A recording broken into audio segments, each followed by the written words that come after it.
Bienvenidos a Temporada de Luciérnagas, una serie de conversaciones profundas con personas que han logrado iluminar su entorno.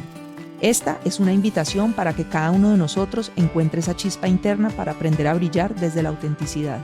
Soy Lina y en cada episodio emprenderemos un viaje para explorar las historias de personas que han encontrado su luz y la han compartido con los demás. Las luciérnagas nos recuerdan que en los momentos más oscuros es cuando más podemos brillar e iluminar a otros. Bienvenidos a Temporada de Luciérnagas. Bueno, Isma. Estaba pensando si te decía Ismael, pero te voy a decir Ismael, bienvenido a Temporada de Luciérnagas. Quiero darte realmente una bienvenida muy especial a este espacio. Te quiero explicar ahorita de qué se trata. Y ahora vamos a contar un poquito dónde nos conocimos y por qué estamos acá, porque yo creo que en condiciones normales no estaríamos vos y yo aquí sentados. Realmente el haber tenido la posibilidad de conocerte con ese nivel de cercanía, para mí ha sido un regalo y agradezco mucho a las distintas experiencias que me han llevado a poder estar hoy aquí sentada con vos compartiendo en este espacio. Y antes de que avancemos y nos metamos en esto, te quiero contar qué es Temporada de Luciérnagas y la razón por la que decidí invitarte a ser parte de este espacio. Temporada de Luciérnagas es un podcast que busca tener conversaciones con personas que creo han encontrado esa luz propia, pero que no se han quedado simplemente con el hecho de haber encontrado esa luz propia, que para encontrarla yo no tengo duda de que han recorrido un camino grande en recoger esos pedazos del alma que uno va dejando regados en distintos momentos y los ha podido integrar, sino que está compartiendo esa luz con otros, y eso es realmente lo que yo pude evidenciar en vos. Y antes de que te dé la palabra, quiero darte entonces muy especialmente la bienvenida, Ismael Caicedo Valencia. Bienvenido. Muchas gracias, Lina. Muy contento pues de estar acá y de ser una luciérnaga más en tu proceso y en tu camino de vida. Bueno, voy a contar cómo nos conocimos. Hace unos meses a mí me invitaron a ser parte de una cohorte que tiene el Instituto Aspen Capítulo Colombia, que es un programa Liderando a Colombia, se llama el programa. Yo realmente, de lo que me habían contado, una serie de conversaciones con un grupo de personas con procedencias diversas para pensarse cómo realmente podemos unir las puntas en este país que a veces uno tiene la tendencia a verlo bastante fracturado. Y yo llegué a Bogotá, en febrero tal vez fue eso, a la primera reunión que se hizo, que íbamos para Villa de Leyva. Y entonces me dijeron, no, ahí en el hotel hay varios becarios que se están quedando. Miren a ver si se ponen de acuerdo al día siguiente para irse en taxi a donde nos íbamos a encontrar para irnos a Villa de Leyva. Y yo bajé a hacer el checkout y vos estabas ahí. Y me dijiste, ¿vos sos de Aspen? Y yo te dije, sí, ¿vos? Sí. Ah, bueno, ¿qué más? ¿Cómo estás? Y empezamos a conversar de una manera como tan cálida y tan genuina. Pues los dos somos de Cali, entonces ahí nos encontramos como un poco, yo creo que el caleño es muy así, ¿no? Muy, hey, ¿en qué estás? Y ese fue el lugar en el que nos conocimos. Y cuando yo empecé a oírte hablar y me empezaste a contar esa historia que ahora quiero que me la repitas, me encantó tu forma de ser y dije, este pelado, ¿de dónde salió? Y después llegamos allá a Villa de Leyva y pues todo ese proceso, pues, y yo creo que hubo una conexión inmediata, ¿no?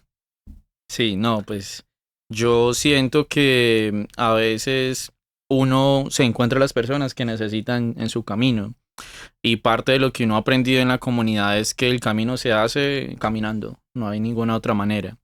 Y todo está puesto en su lugar por alguna razón, y esta precisamente es la razón. Y fue así, simplemente es de manera genuina en el diálogo y la conversación. Y eso es lo que hace bonito, digamos, que este tipo de procesos. Ahora, yo no quiero presentarte o introducirte, quiero más bien que vos me contés quién es Ismael Caicedo Valencia o cómo te definirías vos. ¿Quién sos vos? Uy, yo soy todavía un niño recocido, retejido por distintas dinámicas de varios territorios, especialmente del Valle del Cauca, de Cali, del Catatumbo. Cuando hablo del Catatumbo, de pronto ahorita lo van a sentir que lo hablo desde el amor, desde lo más profundo. porque para mí ha sido muy importante, es lo que me ha formado como persona, como ser humano, como profesional, por herencia del Chocó, que también digamos que siento mi espiritualidad allá, y evidentemente la zona de frontera entre Colombia y Venezuela. Entonces, soy ese niño que todavía cree que las personas nos podemos unir para hacer cosas que transforman, que cambian, y que a veces no es necesario ni siquiera el dinero, sino de que venga, nos juntamos, que sí es posible. Pero necesitamos, es eso, es mirar esa luz, esa posibilidad de que con el otro y encontrarnos con el otro para hacer algo que transforme los territorios, que transforme las vidas. Ese es Ismael y ese será Ismael. Qué belleza lo que me contás. Y yo creo que esto va a ir cogiendo contexto porque quiero que empecemos un poco cuando vos a mí me dijiste, yo soy de Cali, pero a mi familia la desplazaron o nos fuimos desplazados de Cali cuando yo tenía 5 años, si no me equivoco.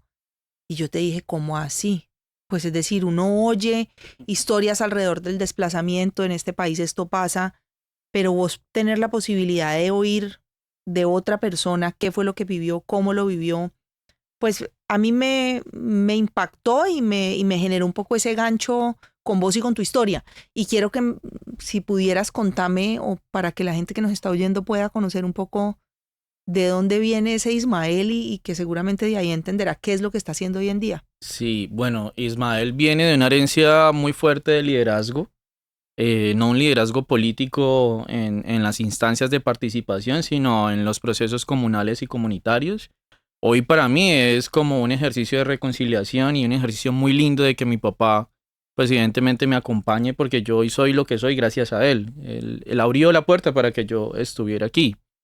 Entonces, pues digamos que lo que sucede, mi historia es la historia de muchas y de muchos en el país. Digamos que la dinámica del conflicto armado cuando ingresa al sur del Valle del Cauca, lo primero que intentó como desarticular, desarraigar, son los procesos comunitarios, los procesos sociales en los territorios. Y evidentemente mi papá hacía una labor muy linda a través del deporte, porque él lo que trataba de hacer era que niños, niñas, adolescentes y jóvenes a través del fútbol dejaran sus diferencias por las dinámicas del mismo microtráfico, no sus diferencias propias, sino desde una lógica del microtráfico. Y logró sacar esas diferencias para que ahora lo hicieran en canchas de fútbol. Y evidentemente esto representaba pues un impacto a las cifras de la violencia en los territorios. Y eso no le gustó mucho a los grupos armados. Esa es la razón por la cual mi papá sufre 2 atentados. El primero es uno individual para él en su lugar de trabajo y luego para nosotras y nosotros como familia. Y digamos que pues evidentemente, paradójicamente más bien, la razón por la cual mi papá hoy no está muerto es porque hay un reconocimiento por parte de uno de los actores armados en decir, oiga, pero yo como asesino a esta persona si este man lo único que hace es ayudarle a los pelados, a las peladas. Yo no puedo hacer eso. Y por eso mi papá hoy está vivo. Creo que también la vida le dio una segunda oportunidad a él y a su familia de poder pues, irse del territorio, vaya y conozca otro territorio y mire a ver qué puede hacer allá. Y sí, digamos que esa es la historia de nuestra familia, que además fue muy cruda, porque mi mamá tuvo que levantar, pues digamos que muerto por muerto buscando a mi papá. Y pues finalmente, cuando nosotros llegamos, pues mi papá estaba vivo. La masacre que se generó en nuestro territorio, mi papá no la pudo presenciar porque precisamente en ese momento estaba trayendo juguetes para los niños del barrio, para que las niñas y los niños del barrio vivieran su primera Navidad con un juguete. Esa es la razón por la cual pues mi papá todavía respira, y evidentemente yo hoy puedo contar esto, ¿no? Pero pues antes era casi que imposible. Es un milagro que mi papá hoy como que siga respirando y siga, digamos que haciendo sus acciones de manera positiva para la sociedad. Vos tenías 5 años en ese momento. Y me acuerdo como si fuera ayer. No, pues, Es impresionante. Creo que parte de lo que podemos hablar aquí como luciérnagas es poder entender lo que pasa por la cabeza de un niño de 5 años al que le toca comprender la dinámica muy amplia de un conflicto armado que no es suyo, ni tampoco de su territorio, que es un conflicto con unos intereses externos y que pues le tocó vivirlo. Y entonces lo que pasa por la cabeza de este Ismael de 5 años es que su papá le pregunta a las 7 de la noche, papi, ¿usted quiere ir a recoger los juguetes para los niños? Una gandola de juguetes, una tractomula de juguetes. Y pues un niño de 5 años que en lo que piensa es en jugar, yo le dije, sí, vamos, de una. Y él me dice, ¿y usted ya le preguntó a su mamá si puede ir conmigo? Y yo, sí, sí, sí, claro, sí. Ni sabía dónde estaba mi mamá. Y me fui con él. Nosotros que salimos de nuestro barrio y pues cuando salimos de nuestro barrio nosotros vimos ingresar al actor armado.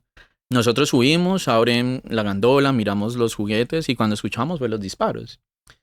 Cuando regresamos a la media hora a nuestro barrio, lo que encontramos fue un montón de gente tirada en el suelo, gritando. Créeme que ninguna película de terror logra asimilar o acercarse a lo que un niño de 5 años vive en ese momento. Es desgarrador, es una situación que pues tampoco yo espero que nadie más la viva, pero todo lo inhumano posible fue ese momento.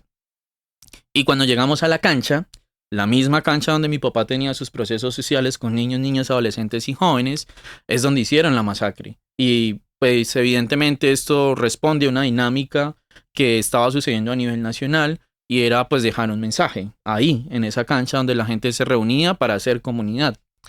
Y pues en ese momento recuerdo que mi mamá tenía a mi hermanito de brazos, mientras que volteaba muerto por muerto buscando a mi papá.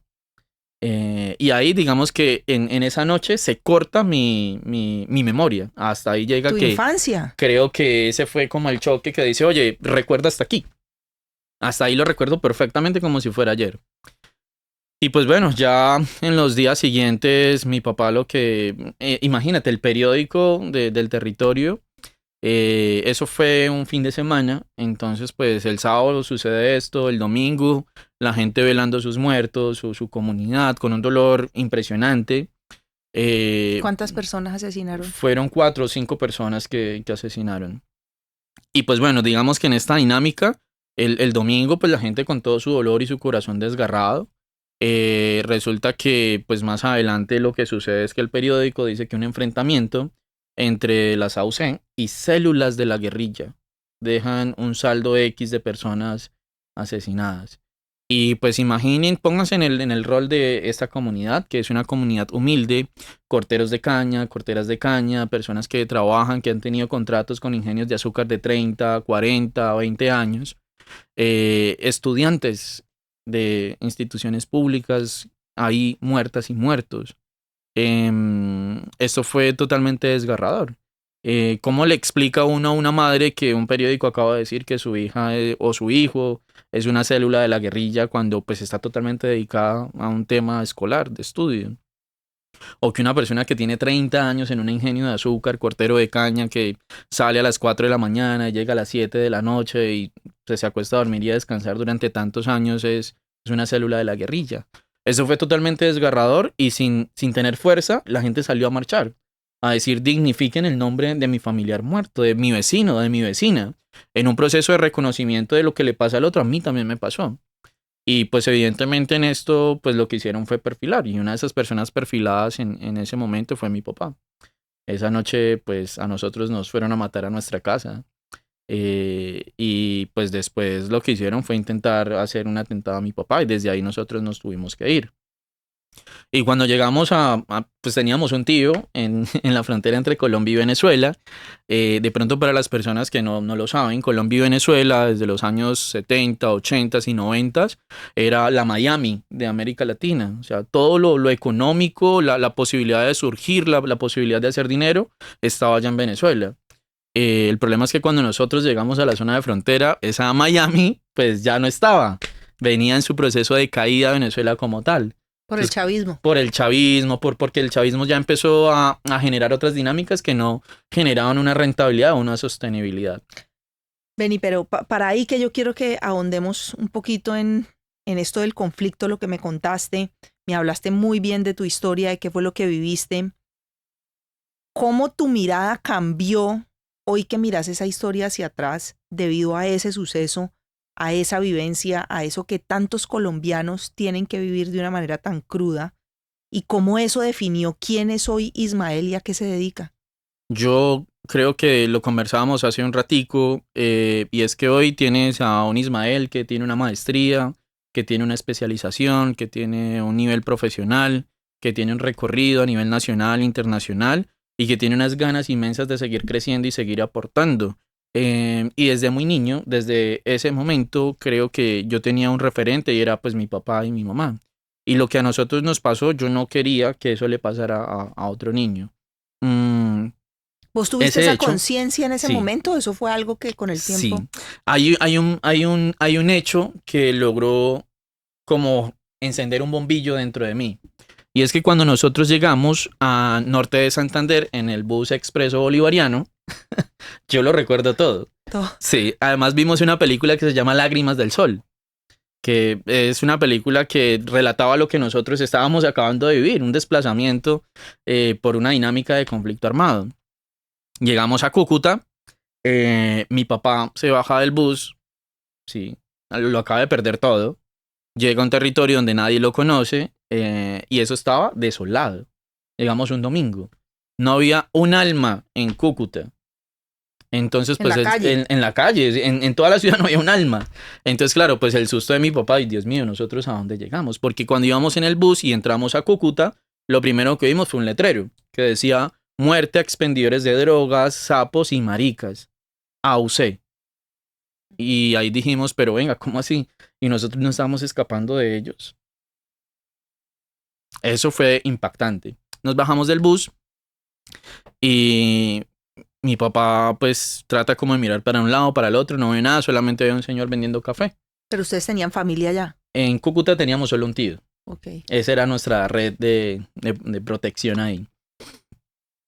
Nos acercamos donde el señor pues obviamente nos da café, mi papá le paga y mi papá le pregunta, amigo, disculpe, pues claro, con todo su susto, con todo su temor, además imaginemos la situación psicológica por la que pasaba. Trauma. Claro, esto siempre es así, de desolado. Y entonces el señor, con mucha alegría, con muy cucuteño, el señor le dice, hermano, lo agarra, hermano, tranquilo, no se preocupe. Que es porque es fin de semana, pero aquí, mire, si usted viene a crecer aquí, si usted saca aguapanela con limón y hielo a la esquina, usted va a sacar sus hijos adelante. Así. Y entonces, claro, cuando a mí me preguntan por Cúcuta, y recuerdo esa escena, Cúcuta es eso, es una ciudad de segundas oportunidades para las personas que lo han perdido todo. Y para nosotros fue eso. Y cuando me presento me toca decir que, pues evidentemente yo también me siento que ese niño que fue recocido con muchos retazos de muchos territorios, Cúcuta hace parte de esto tan importante que para mí ha sido, y que lo que implica de que pues yo no hago parte de la guerra y nunca lo haré de una manera negativa, porque yo sé por qué se pasa, cuáles son las situaciones por las que se pasa, y no quiero que ningún niño, niña, adolescente o joven pase por esa situación. Y eso es lo que siempre me ha mantenido ahí, ¿sí? Esa Ese posibilidad. recordatorio Claro, de ese lado feo es y un de no lado querer ser parte de eso. horrible que yo creo que ningún niño merece pasar por una situación de eso, de perder su infancia, de perder a su familia, de perder su territorio, de perder su hogar, casi de perder a su familia y perder quién es. Que a veces eso de pronto se nos olvidan con las cifras y los números. Colombia es muy bueno diciendo, mire, hay tantas víctimas, hay tantos números y hay tantas personas reparadas, pero a veces nadie se pregunta, ¿y cómo se llama ese número? ¿A quién le corresponde? ¿Cuál es la historia de esa familia? ¿Qué es lo que ha hecho? ¿Por qué le ha tocado pasar a esa familia para estar de donde hoy está? Y creo que cuando hablamos de este número como una persona y entendemos que hay unas situaciones sociales, políticas, económicas que han transversalizado a estas personas y tocamos su humanidad, ahí yo creo que ahí tratamos de ser un poco más humanos y personas para poder entender. Porque a veces los números simplemente son eso, son Un números y número. estadísticas. Isma, yo te hago una pregunta porque, claro, ya entiendo tu mirada, qué se forjó ahí y cómo eso definió lo que iba a ser tu vida hacia adelante, pero has trabajado también mirando a ver cómo sacás pelados de ese contexto Ujú. y de esa experiencia quisiera que me contaras cómo crees vos que la mirada de un niño al mundo se forja cuando hay un conflicto armado tan presente. ¿Qué es lo que pasa ahí y sobre todo entender si hay manera de corregir esa mirada y cómo. Ujú. Pues digamos que hoy que ya uno está en la academia, que también pues uno hace la labor y pues por don uno socializa, desarrolla acciones de docencia y facilita espacios así. El mundo ha sido desarrollado y construido desde una mirada y una lógica muy adultocéntrica. Yo creo que hasta el paro nacional se tomaban decisiones de niños, niñas, adolescentes y jóvenes con personas que pues ya tienen su vida totalmente recorrida y que muchas de ellas y muchos de ellos inclusive no han tenido un diálogo con su niño y su niña interior, pero están hablando de políticas públicas, de planes, programas, proyectos e intervenciones para niños y niñas que a veces no logran comprender. Y eso es difuso, eso complejiza realmente que sea lo que realmente las comunidades necesitan. Em, y digamos que todo este camino también me ha permitido entender que pues uno no puede hablar de niños y niñas si no están ahí presentes, si no están para decir qué es lo que sienten, qué es lo que anhelan, qué es lo que quieren, cómo lo ven. Porque a veces pues nosotras y nosotros lo vemos desde otra mirada, pero no necesariamente es la mirada de niños, niñas, adolescentes y jóvenes. Y creo que cuando nosotras y nosotros caemos en cuenta que es importante no solamente hablar de ellas, sino que esa participación sea efectiva, que realmente esté ahí en ese panel, en esa mesa, construyendo con nosotras y nosotros, tratando de escuchar y entender lo que realmente quieren, ahí hay un cambio, ahí hay un paradigma distinto. Ya no es nosotras y nosotros como tomadores de decisiones, creemos que la comunidad X lo que necesita es esto, sino en Construir construcción con la y en comunidad. trabajo colectivo con la comunidad X se ha llegado a un acuerdo o a un consenso de lo que ellas y ellos necesitan son estas cosas. Que nosotras podemos hacer o que nosotras y nosotros no podemos hacer y que miramos a ver por dónde más podemos ir encontrando y ir articulando. Pero creo que en la medida en que uno trata de reconocer al otro como parte de mí, esencialmente, como parte de este proceso, desde un escenario de respeto, porque cada quien tiene su inteligencia y tiene su manera de aportar a cada uno de los procesos. Creo que ahí es donde está ese cambio de paradigma. Y es lo que nos hace potenciar. Un niño o una niña tiene mucho para contarnos y decirnos y nosotros poder aprender. El paradigma de que las niñas y los niños no saben nada, eso está muy atrás. Tienen un montón de cosas por nosotros escucharles y por nosotros entenderles para nosotros trabajar sobre el futuro. Y no pensar qué va a ser en el futuro donde les vamos a escuchar. No, pues tiene que ser ahora para poder entender eso y planificar un futuro. Creo que ahí es donde está ese cambio de chip, ese cambio de paradigma. Ahora yo te hago una pregunta, porque pues vos debes haber vivido muchos casos de pelados que hayan, y peladas, pues que hayan tenido una exposición al conflicto armado y que hayan terminado siendo parte de ese conflicto. Uh-huh. Cuando vos has hecho ese trabajo de acompañamiento para tratar de sacarlos de allá, ¿hay algún hilo conductor que creas poder reconocer en esas historias que nos permita, digamos, entender qué es lo que se rompe con Sí. un niño expuesto al conflicto y cómo termina siendo parte de él y qué toca hacer para sacarlo de allá? Yo creo que aquí hay varias cosas que como colombianas y colombianos nos duele aceptar como sociedad. Como sociedad hay unas cosas en Colombia que nos duele aceptar y creo que parte de ser luciérnagas es, venga, pongamos esto en mesa, ¿no? Dialoguemos sobre esto. Y es que a pesar de que el campo colombiano tiene comida, tiene una gran producción de muchos insumos, en el campo de Colombia se aguanta hambre. Y es algo que hay que aceptar. Y hay que revisar como país qué es lo que está sucediendo y por qué en el campo de Colombia, que es tan productivo, que es tan rico, porque hay personas que aguantan hambre en el campo colombiano. Y eso es un punto. ¿Y vos por qué crees que eso se da? Hay varias situaciones, por muchas veces la siembra de la coca, porque a veces no se siembra tanta comida, sino que se siembran otras cosas que pues al final del tiempo pues tienes que caminar o tienes que esperar que pase un bus con comida para poder tener tus alimentos propios.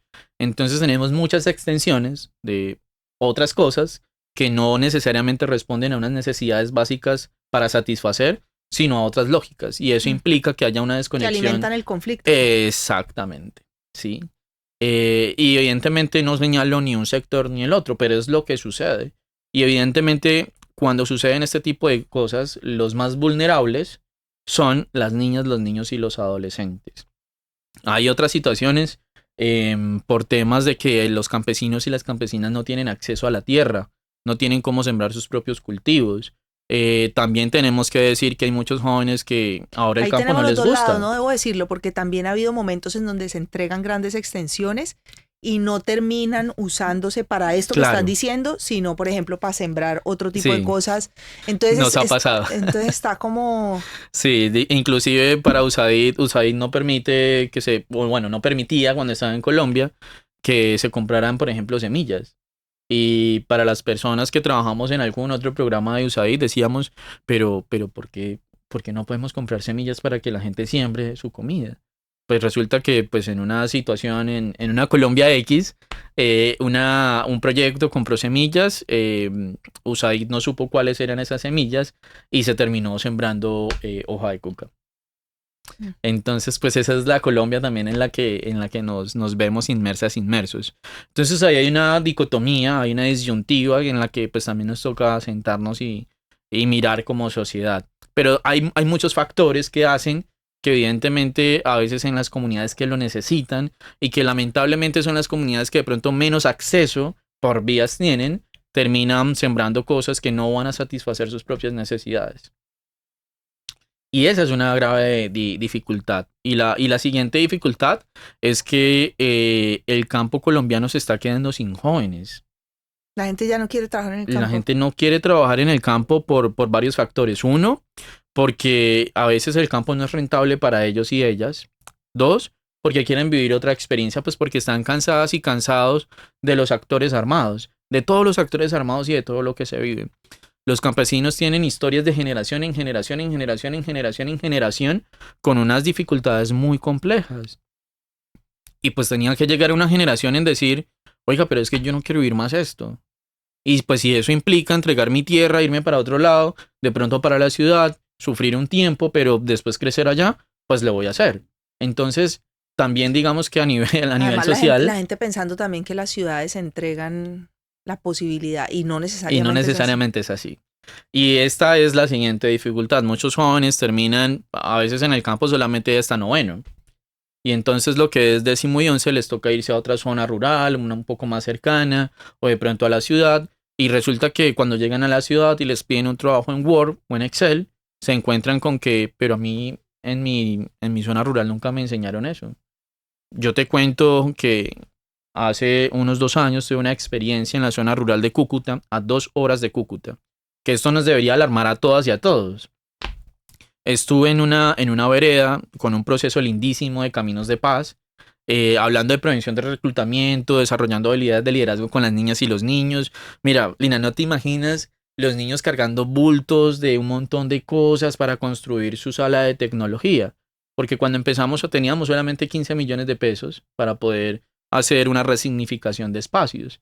Nos reunimos con la comunidad, con la institución educativa, con las niñas y los niños, y lo primero que nos dicen es, nosotras y nosotros queremos una sala de tecnología. Y yo, una sala de tecnología. ¿Y por qué quieren una sala de tecnología? Pues resulta que tienen 7 generaciones ahí y ninguna de esas 7 generaciones había aprendido un computador. ¿Entre qué edades y qué edades? Son edades de entre los 4 o 5 añitos cuando están en preescolar hasta más o menos los 17, 16 Imagínate la años. brecha tecnológica que se Que genera ahí. existe. Y estamos hablando a 2 horas de Cúcuta. No estamos hablando a 5, 7, 8 horas, 2 horas del centro poblado de Cúcuta. Y entonces dijimos, listo, hagámosle. Y empezamos a buscar actores estratégicos, las personas que sembraban arroz, las personas que sembraban palmas. Mire, hagamos esto, estamos pensando en esto, articulemos este tipo de acciones, de pronto ustedes podrían donar esto. Los niños desarrollan unas habilidades de liderazgo impresionante. Pues hoy podemos decir, oiga, hay que hacer una especialización en gobiernos y asuntos públicos para poder gestionar y hacer incidencia. Pero esos niños de allá lo hacían absolutamente todo lo que hacíamos en la especialización. Y entonces lo que empezamos a ver es que las niñas y los niños organizaron un sistema semana a semana y entonces hacían partidos de fútbol y lo que se compraba ahí todo lo que se hacía en ese ejercicio iba para ese fondo de construcción. Las mujeres, las mamás empezaron a hacer arepas, sándwiches, perros calientes y todo eso se iba para ese fondo de construcción. Nosotros logramos tener, digamos que el apoyo del sector arrocero y el sector de palma. Teníamos 15 millones nada más como organización. Por allá llegaron otros 15 millones, por allá otros 15 millones y así fuimos sumando de a poquito. Y resulta pues que al final empezamos a construir esa estructura del salón de tecnología. Y habíamos enviado, digamos que una carta para que nos donaran computadores. Nunca nos respondieron. Hicimos Colombia Computadores. Nunca nos respondió. Y la enviamos pues con todo el amor del mundo. Inclusive la carta la hicimos nosotros y los niños hicieron su carta firmada por ellas y ellos y lo enviamos. Entonces, bueno, enviamos esa carta, lo hicimos. Y esperamos y hasta que un día ya perdimos las esperanzas. Nosotros seguimos construyendo. Bueno, montamos. Un padre de familia dijo: yo sé hacer construcción. O sea, yo plata para darles no tengo, pero mi mano de obra está ahí. Entonces él puso su mano de obra. Otro que sabía de electricidad dijo: yo sé entonces bien. Otro que sabía de soldar y así cada quien fue poniendo de lo suyo. Y en un momento, Lina, las organizaciones dijeron: oiga, pues esto va para arriba. Entonces pues yo tengo 20 más para ponerle. Pusieron 20 más, pusimos techo, encerramos. Tuvimos la visita de cooperación internacional y pues una gente de Estados Unidos, pues los niños estaban haciendo sus grafitis porque además un compañero que se llama Virus dijo: oiga, pues estoy viendo lo que están poniendo ustedes en las historias y me parece fascinante. Si ustedes quieren, yo voy y les hago un taller de graffiti. Y nosotros les dijimos: hágale, de una. La alcaldía nos donó latas. Los niños hicieron unos grafitis impresionantes donde relataban dos cosas. En la primera pared relataron los sueños de los niños campesinos y campesinas. Hicieron su grafiti de eso. Y en la otra pared hicieron reconocimiento territorial al campesino y a la campesina con sus gallinas, con sus animales, con sus cerditos ahí en esa pared. Cuando nosotros tuvimos eso listo y recibimos la visita de cooperación, ingresaron y pues los niños le cerraron la puerta y esa gente se iba asando, pues imagínate. Ahí en la puerta del Catatumbo, con ese calor impresionante, la gente de Estados Unidos se acostumbra de pronto a un mejor clima y ahí la gente se estaba chicharrando. Y después las personas de Estados dijeron: oiga, pues parece que está muy bacano, pero ahí hace mucho calor. Les vamos a donar unos aires acondicionados. Eso fue pues brutal para los niños y las niñas. Terminamos. Y el día que 2 días antes de hacer la entrega del salón de tecnología de las niñas y de los niños, recibimos una llamada. Y entonces Colombia Computadores recibió nuestra carta y nos dijo: miren, lo que pasa es que nosotros recibimos una carta así, que quedamos impresionados. Nosotros hicimos la donación, pero no nos han dicho nada. Y pues queremos saber. Y entonces, pues ese día en la tarde llegaron 55 computadores portátiles. Así súper pro como para diseñar y demás. Entonces te imaginarás que eran 600 niños y niñas. No te imaginas lo que sintieron esas niñas y esos niños cuando vieron llegar sus computadores. Eso para ellos fue ganarlo todo. ¿Y qué has sabido de la evolución de ese proyecto? Ellos siguen en su proceso. Actualmente hacen procesos de cineforo los fines de semana. Y lo que hacen es un ejercicio muy bonito de cuidar lo que tienen porque saben eso es lo que lo mantiene a los complejo niños que les costó. y fuera del conflicto, además. Ahí, en pleno conflicto, porque además... Pero no siendo parte activa, me refiero. No siendo parte activa. Pero imagínate que cuando nosotros llegamos, había una disputa territorial porque es un corredor. Entonces, de un lado estaba el ELN y por el otro estaban las AUC. Y las niñas y los niños pues se veían ahí en medio de un conflicto que no es de ellas y de ellos. Y entonces de un lado el ELN les decía una cosa y del otro pues las AUC les decía otras. Entonces, si bien es cierto, no tomaron una posición en relación a, pues eran actores ahí en esa línea muy delgadita, Lina. La línea del conflicto en Colombia es demasiado delgadita, es una cosa impresionante, un hilo específicamente. Y lo que hicieron las niñas y los niños a través de este proceso... ¿A qué te referís con qué es un hilo? Es un hilo porque el conflicto en Colombia puede hacer dos cosas. Uno, destruir comunidades enteras, destruir historias de vida enteras, destruir familias enteras. O dos, hacerle entender a niñas, niños, adolescentes y jóvenes que ahí no es, que ese no es el lugar, ¿Cómo te pasó a vos? que de pronto es otro, y si usted hace de este otro lugar, puede salvar, ayudar vidas. ¿Y cuál es la delgada línea entre un lado y el otro? La desesperanza. Lo más difícil de hacer este trabajo, Lina, es cuando uno no siente que lo hicimos, lo logramos. Por ejemplo, si Em, no les hubieran llegado sus computadores. yo creo que las niñas y los niños igualmente estarían felices porque todo lo que se hizo fue por ellas y ellos. Pero la desesperanza posiblemente hubiese sucedido si hubiesen reclutado a algún niño o a una niña en ese sector, en ese territorio. Y parte de lo difícil Ese de este reclutamiento trabajo es forzado con es frecuencia. forzado con frecuencia, constantemente. Parte, digamos que de lo difícil de ser hoy Ismael o ser una persona que trabaja en esto, Lina, es cuando sucede eso. Cuando realmente el niño sí es reclutado o sí es reclutada. Cuando asesinan a un niño o una niña o un adolescente o un joven que uno trató de salvar con todas las dinámicas y todas las metodologías, pero finalmente pasa. Y parte de lo que pues he aprendido en las organizaciones es que uno tiene como persona natural aprender a vivir con dos cosas. Con la decepción y con la necesidad de seguir teniendo esperanza. Entonces yo creo ¿Y cómo que trabajas vos la decepción? pues mira, yo trato de descansar porque esto agota, a veces te golpea, te noquea, te rompe. Y ahí uno tiene que descansar, pues porque uno es un ser humano. Nosotras y nosotros también nos quebramos. Trato de tener mi tarrito con agua fría o calientica y poner mis pies, tratar de descargar para no llevarme todo lo que a veces está en nuestras espaldas para nuestro hogar. Sí, porque eso es necesario descargar eso. Pero vos no tenés algún tipo de proceso terapéutico, Isma. No, nosotras y nosotros quienes trabajamos en esto no hay nada o no hay nadie que nos diga, oiga, venga y charlamos. Sin embargo, sí tenemos amigos y amigas que hacen parte de estos entornos seguros y entornos protectores. Entonces, de forma muy popular, lo que hace uno es dialogar con estas cercanas y estos cercanos y digamos que uno suelta muchas cosas ahí. Parte del proceso de liderazgo es que uno conoce tanta gente, Lina, de tantas profesiones, de tantas especializaciones, de tantos ejercicios, que poco a poco uno también va encontrando su lugar seguro, ¿sí? Su lugar de descanso y de diálogo. Y esto es como un fortín que tiene uno también para decir, ve, mira que trabajamos tanto por esto, pero nos sucedió esto y me siento desanimado. Y en este diálogo que es muy bonito, que es muy alentador, con el amigo, con la amiga, uno va recuperando como, no, pero mira, tal vez ahí, mira, de pronto por aquí, por allá, de pronto hagamos esto, de pronto no pensaste en esto, hay esta dinámica, esto es lo que sucede.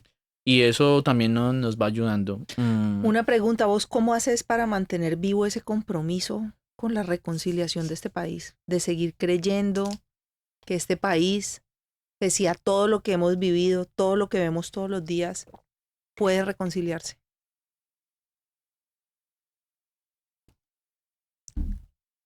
Mm,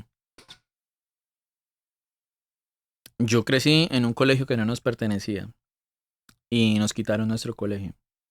Nos tocó tapar una autopista internacional con sillas estudiantiles para adquirir una institución educativa y nos ganamos un megacolegio. Em, Estuve en el acuerdo de paz y presencié y viví los acuerdos em, y luego la decepción.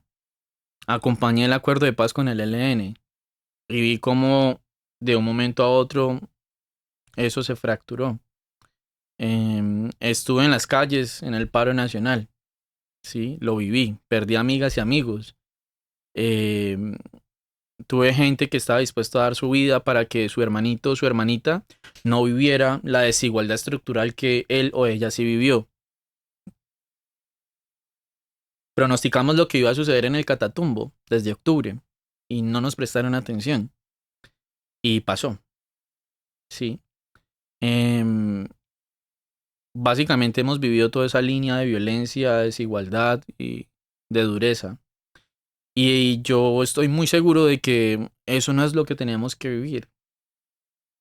Y cada vez que yo me levanto en la mañana, pienso en que yo puedo hacer algo para cambiar esa realidad, para transformar esa realidad. Y te voy a contar algo que en un colegio me dijo una niña y cuando conocí que tu programa se llamaba Temporada de Luciérnagas, me conecto inmediatamente. Y es un cuento. Entonces resulta que el bosque se incendió. Ujú. Se incendió el bosque. Pues en este caso el bosque del Catatumbo. Y todos los animales salieron a correr. Cada uno trató de salvaguardar su comunidad, ¿sí? Su familia, y les tocó salir del bosque. Pero el único animal que no salió del bosque fue la luciérnaga. Y en medio de las llamas, pues alumbraba. Entonces era supremamente extraño. Y entonces el león le preguntó, venga, ¿y usted qué le está pasando por la cabeza? ¿Se enloqueció? Si todos estamos saliendo del bosque, ¿usted qué hace aquí? Y entonces, claro, digamos que las manadas de los animales veían que la luciérnaga iba y venía. Iba y venía. Entonces, pues estaban consternados. Ya todo, cuando ya ellos estaban en su lugar seguro, pues le preguntan a la luciérnaga y entonces la luciérnaga dice, sí, yo sé que tenemos que salir del bosque, pero yo estoy tratando de apagar el fuego. Y entonces todos los animales se quedaron mirando, pero ¿y cómo una luciérnaga va a apagar el fuego? Y entonces ella les dije, yo no sé cómo lo voy a apagar, pero sé que mi responsabilidad es ir al río, traer el agua y echarla al fuego. No sé si lo vaya a apagar, pero esa es mi responsabilidad y es lo que estoy tratando de hacer. Y cuando esta niña me da este cuento, a mí se me pararon los pelos porque siento que definió por qué las líderes, los lideresas y muchas personas que hacen cualquier acción desde su posibilidad, desde su quehacer, desde lo que les dice su corazón, eh, desarrollan. Y es que si me lo preguntas, yo te puedo decir, Lina, yo no sé si lo voy a lograr. No lo sé si lo voy a lograr, pero estoy haciendo todo lo posible desde lo que soy como ser humano para hacerlo. Y poco a poco uno va conociendo otras personas que te potencian, que te ayudan y también terminan desde su forma, desde su lógica, desde sus posibilidades, aportando, ¿sí? Aportando su granito de arena, sus acciones, sus posibilidades. Y yo creo que sí, al final el ejercicio de la luciérnaga es fundamental porque es en sí misma la esperanza. No sabemos si lo vamos a lograr, pero lo estamos haciendo. Y el camino se hace al caminar. Isma, vos sentís en todo esto, vos que has conocido las fuerzas del bien y del mal, y sí creo que no sé cómo denominarlo de una manera distinta. ¿Qué lado estás viendo que es más fuerte?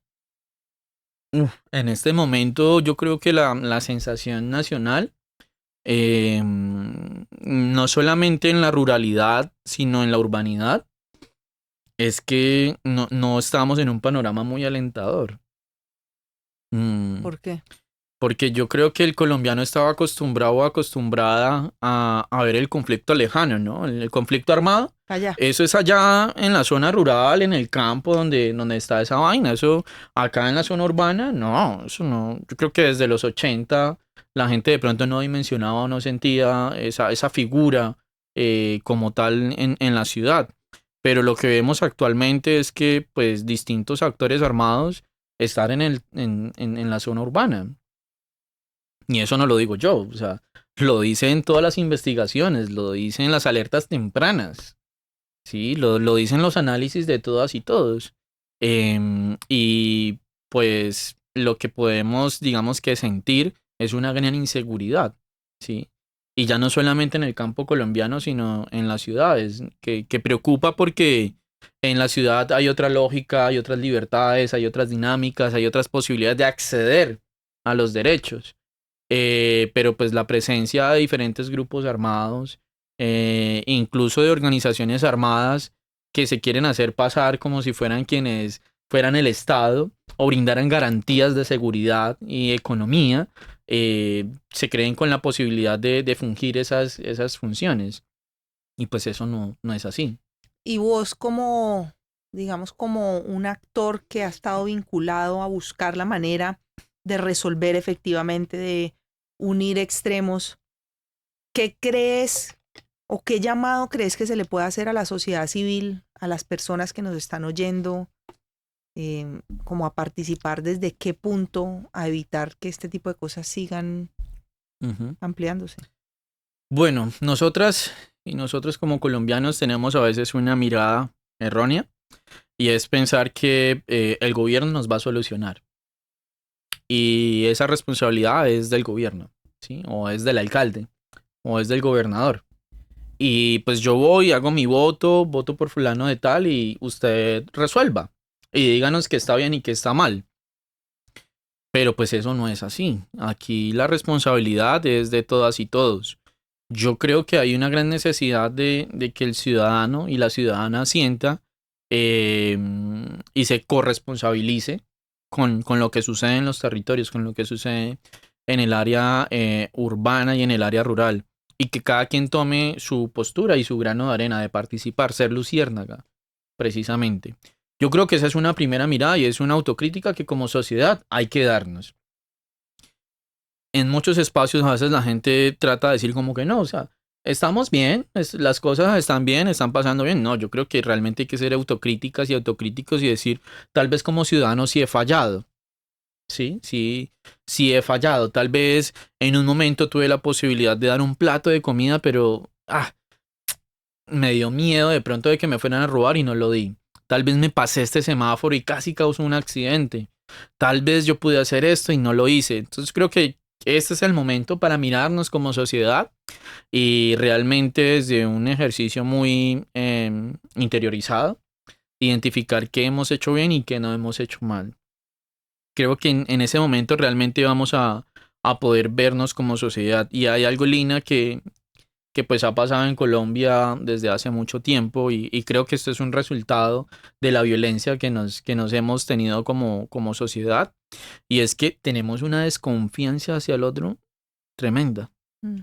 Cuando iniciamos un negocio, no iniciamos pensando de que nos vamos a articular, de que vamos a sacar a Cali adelante, de que vamos a hacer las cosas lo mejor posible, sino que iniciamos el negocio pensando, este me va a dar en la cabeza.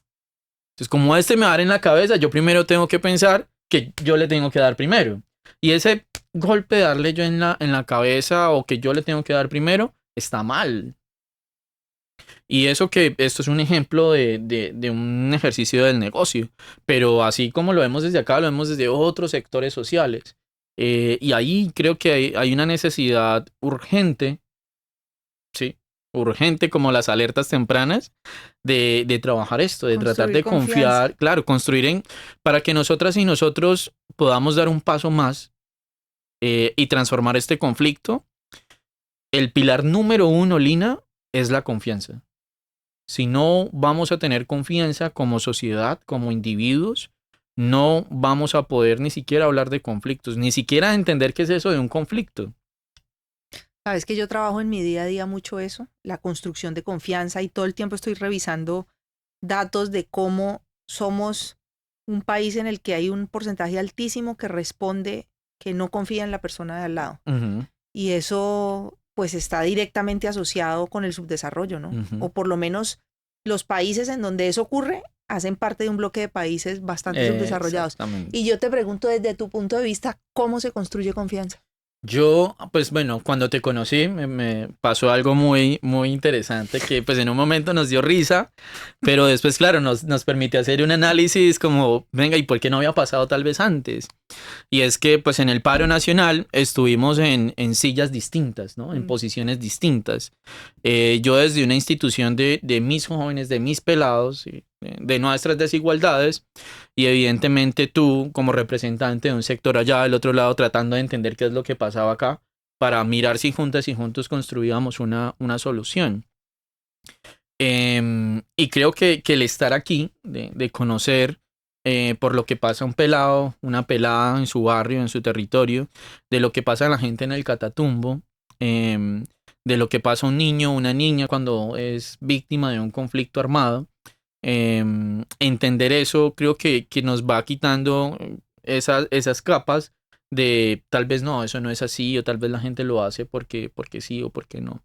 Pero sentarnos reconociendo las diferencias diciendo, miren, yo hago esto, este es mi sector, esto es lo que pasa, esto es lo que de pronto nosotras y nosotros vemos desde acá que necesitamos, esto es lo que nosotras y nosotros entendemos, es importante.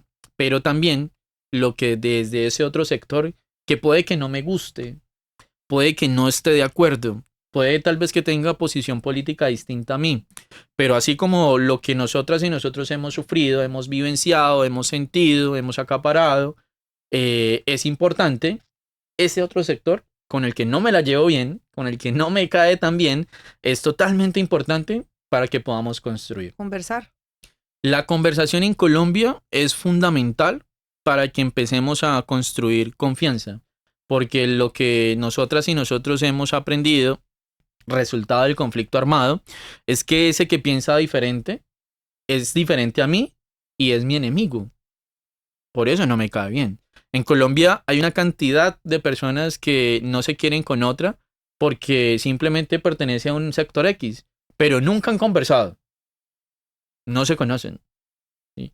Pero es mi enemigo, me cae mal porque pertenece a un sector X, pero nunca nos hemos sentado a dialogar. Y creo que derrumbar esa barrera o tratar de buscar las fisuras, como se mencionaba ayer, dentro de estas barreras, dentro de estas paredes, es fundamental para que nos podamos conocer. Y creo que de pronto entrando un poquito en Aspen, eso fue lo que sucedió.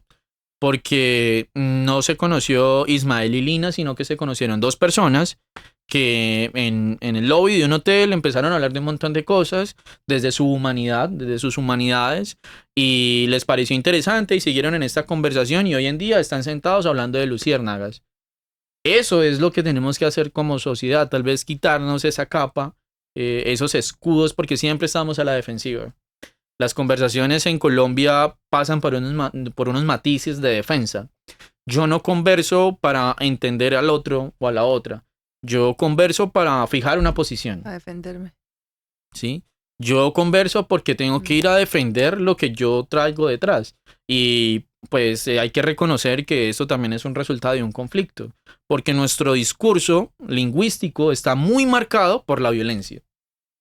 Y si quieren, en las conversaciones cotidianas que tengamos con la gente, analicemos. A veces tenemos un discurso de confrontamiento, un discurso muy bélico, un discurso del impacto, del choque. Pero para conversar, yo creo que aún el colombiano le ha costado y le cuesta sentarnos realmente a conversar para conocer a la otra y al otro. Y quitarnos esa imagen de que usted representa el sector X, entonces no, con usted no me siento, con usted no me tomo un café. Entonces creo que uno de los pasos importantes que tenemos que dar como sociedad es precisamente sentarnos a conversar para entender, para conocer esa otra historia que está del otro lado y que de pronto nosotros desconocemos. Y también evidentemente del otro lado hay una necesidad y es que nos podamos conectar, ser puentes en estos ejercicios. De otra medida, Lina, si aquí los distintos sectores no se sientan a hacer este tipo de proceso, las distintas comunidades, va a ser muy difícil que nosotros podamos transformar, evolucionar como sociedad. Y lo que sí va a facilitar es que las dinámicas del conflicto se transformen y se dimensionen. Y cada vez va a ser más complejo poderlas identificar. Cada vez va a ser más complejas poderlas palpar. Así como evolucionan las formas para trabajar las prevenciones de los conflictos violentos también se transforman y van generando sus raíces y sus dinámicas. Y a veces no las palpamos, sino cuando ya los daños están hechos, cuando las cifras están ahí. Ahí es donde identificamos, digamos, pudimos haber hecho esto, pero es demasiado tarde. Pero yo creo que en la medida en que los distintos sectores nos sentemos a dialogar sin un discurso militar, sin un discurso del odio, sin un discurso de la guerra, sino realmente a entender a la otra y al otro, ahí yo creo que vamos a evolucionar. Isma, ¿a qué le tenés miedo? Yo toda mi vida le he tenido miedo a algo desde muy niño, desde preescolar. Le tengo miedo a traicionarme. A eso le tengo mucho miedo. ¿Qué significa eso? Es un día levantarme y sentir que no voy a ir a trabajar o no voy a ir a hablar o no voy a hacer algo que yo sé que va a potenciar la vida de alguien, de un niño, de una niña, de un adolescente, de un joven. Cuando voy a una clase y de pronto no siento que lo que estoy haciendo está bien porque tal vez no salvemos a 1000 niños, Lina, pero muy seguramente vamos a salvar a uno, ¿sí? Y ese uno va a salvar a muchos otros, a muchos otros. Y de pronto el día que yo me levante y sienta que no, que de pronto lo que yo hago no funciona para nada, no sirve para nada. eh, no, prefiero quedarme en mi casa viendo Netflix a no ir a hacer la sesión en la montaña, ¿sí? Y poder conocer espiritualmente lo que siente y luchan las comunidades indígenas. El día que yo sienta que Netflix para mí es más importante que ir a la montaña, conocer a los chamanes, hablar con el director, hablar con la señora de la cocina, entender cómo es la dinámica dentro de la cocina de una comunidad indígena, que hay 4 fuegos y yo conocía solamente el de la cocina de mi casa y cómo así que hay 4 fuegos, que hay un fuego para reunirnos como comunidad, pero que hay otro fuego para cocinar, pero que este fuego para cocinar es el más sagrado porque es el juego que nos conecta con nuestras ancestras y nuestros ancestros y con nuestro estómago, y que por ende hombres y mujeres no deben cocinar con rabia. Tiene mucha lógica. Entonces el día que yo diga, yo prefiero quedarme en mi casa desde mi privilegio, ¿sí? Em, Viendo Netflix y no ir a conocer esa perspectiva que evidentemente nos va a venir a potenciar este tipo de espacios para reflexionar sobre los 4 fuegos. Ese día yo me voy a traicionar y voy a traicionar no solamente a mí, sino a muchas personas que han abierto su corazón y me han contado lo más crudo y difícil que les ha pasado en la vida. Lina, lo que a mí y a mi familia nos pasó es nada. Y estas conversaciones las hemos tenido con mi papá, con mi mamá.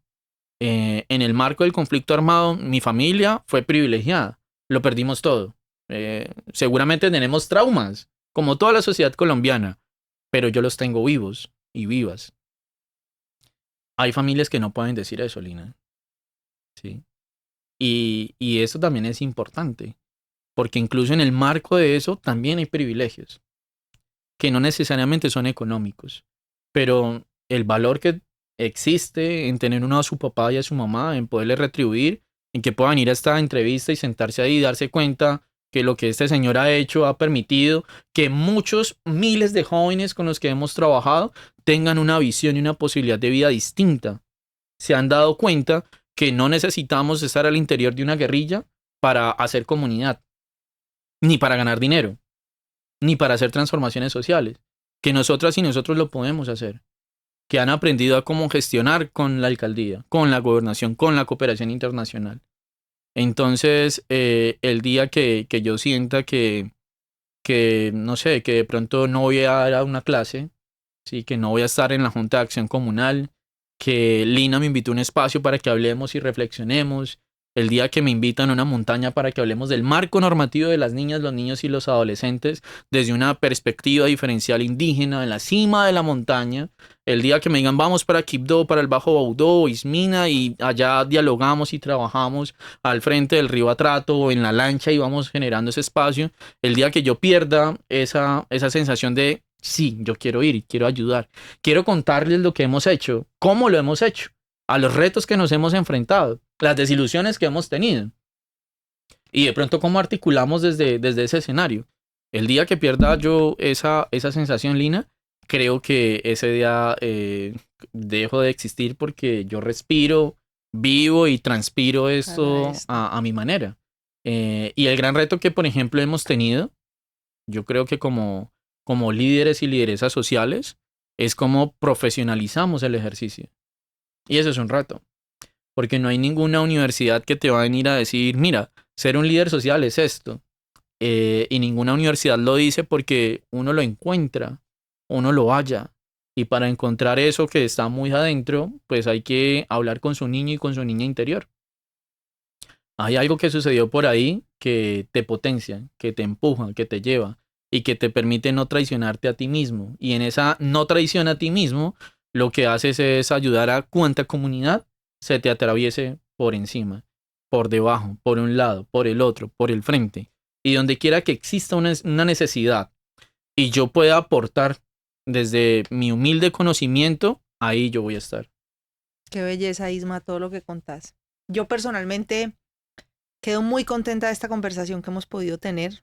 Creo que hemos hecho un recorrido por temas absolutamente profundos y de una vez te digo que me ofrezco para poderte recordar la importancia de no traicionarte el día que por alguna razón vea que no estás cumpliendo y siéndote fiel a vos mismo, y espero que nos sigamos encontrando en el camino, que sepas que estoy lista también para ayudarte a construir esa confianza. Eso lo hacemos todos los días en la oficina, es lo que me levanto a hacer, es la invitación que tengo con las empresas de la región, sentarnos a construir esos lazos de confianza con los grupos de interés.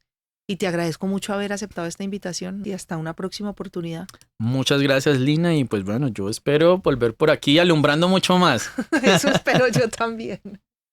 Gracias por apoyar Temporada de Luciérnagas. No olvides suscribirte y seguirnos en Instagram, YouTube y Spotify. Nos vemos en el próximo episodio.